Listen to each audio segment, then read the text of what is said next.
Hey, what's up you guys? It's Tank from New Republic and welcome to another episode of Airsoft Topics. In this episode we're going to be talking about orange tips and the SB-199 law that passed in 2016.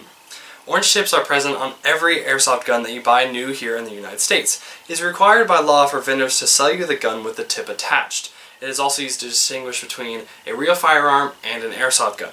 Here are my thoughts. If you live in a city, and always check your local laws, where you don't have to have an orange tip and you're going to be a responsible owner that isn't going to brandish and carry it in public, take it off if you please. I don't see a reason for it to be there. It just looks obnoxious. With that being said, now you possess what looks like a real firearm, so be careful and use some common sense. But there are some states like California and New York where that's just not enough. An orange tip's just not enough. In California, they made it mandatory that players use neon tape to wrap their trigger guard. I've got my German G36 here, so I'm going to use it as a visual aid. So they had to wrap their trigger guard, and at least two of the following places. Buffer tube, G36 obviously doesn't have a buffer tube unless you get a stock adapter, so that would be this general region here. Pistol grip, here. Stock, this thing here. And magazine, this thing here, holds the BBs. In New York you have to have neon tape on your trigger guard, here.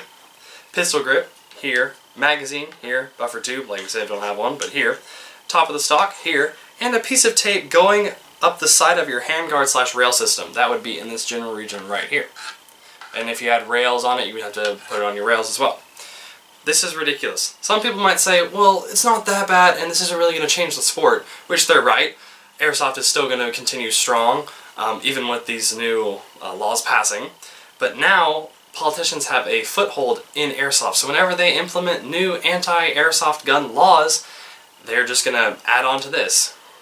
So, just to help y'all out, I made a visual aid. This one doesn't have any tape on it, but I took another gun and I put tape on it just to show you. So here it is. So I did it by the most strict, which is New York's laws. So I have neon tape around the trigger guard, which also is the lever for this gun. Pistol grip, like I said, doesn't have pistol grip, it just has the lever. And that, I guess you could consider that too. Buffer tube, that's technically this region. Top of the stock, I just did the entire stock just to be safe. And a piece of tape going up the side of your handguard, which I've got here. This is a nice wooden handguard. You can hear how good it is.